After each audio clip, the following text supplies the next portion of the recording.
जय भगवान की जय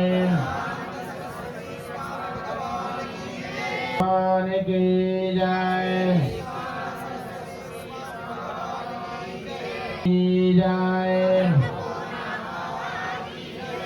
నారాయణ ఖేడ్లో ఎందరో దేవతామూర్తులతో పాటు ఇన్ని రోజులు పూజలు అందుకున్న లక్ష్మీ నరసింహ సుదర్శన స్వామిగా అదేవిధంగా కార్యక్రమాన్ని మాతృమూర్తి దివ్య ఆశీర్వచనంతో నిర్వహించిన చిరంజీవి గుర్రా శర్మ దంపతులు మరియు వారి సోదరులు వాళ్ళ దంపతులు కార్యక్రమాల్లో ఇప్పుడు ప్రత్యక్షంగా నా ముందున్నటువంటి చిరంజీవి సంజీవ్ రెడ్డి మరియు ధర్మపత్ని ఈ శాసనసభ్యులు మరియు బ్రాహ్మణోత్తములు కూర్చున్న పరివారం, నిలుచున్న పరివారం, వచ్చే పరివారం, వస్తున్న పరివారం, పని చేసిన పరివారం, పని చేసే పరివారం, డోరు కొట్టేవాళ్ళు, మైక్ వేసేవాళ్ళు,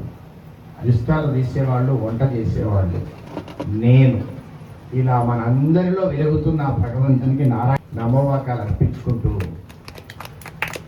సుదర్శన యాగం. దర్శనం అంటే చూడడం అని అర్థం, ప్రదర్శనము అంటే చూపించడం అని అర్థం, సుదర్శనము అంటే మంచిగా చూడడం అని అర్థం. ఈ దర్శనం ఎన్ని రకాలుగా ఉంటుంది? ప్రత్యక్ష దర్శనము, పరోక్ష దర్శనము, అపరోక్ష అనుభూతి అని 3 రకాల దర్శనం ఉంటుంది. ప్రత్యక్ష దర్శనం అంటే మీరు నన్ను చూస్తున్నారు, నేను మిమ్మల్ని చూస్తున్నాను, ఇది ప్రత్యక్షంగా చూడడం.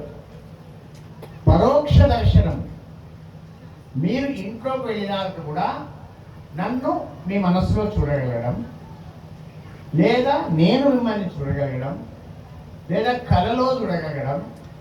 మనం కళ్ళు మూసుకోగానే భగవంతుని రూపాన్ని, మనకి ఇష్టమైన వాళ్ళ రూపాన్ని చూడగలగడం, ఇది పరోక్ష దర్శనం. అంటే ఇదివరకు చూసిన దాన్ని వాళ్ళు ఎదురుగా లేకున్నా మనం చూస్తే దాని పేరు పరోక్ష దర్శనం. ప్రత్యక్షంగా చూసినప్పుడు ఏం కలిగింది? మనకు ఆనందం.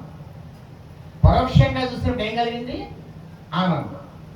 ప్రత్యక్షంగా పరోక్షంగా ఉన్నప్పుడు కూడా మన లోపల ఏదైతే ఆనందం కలిగిందో దాన్ని అపరోక్ష అనుభూతి అంటారండి.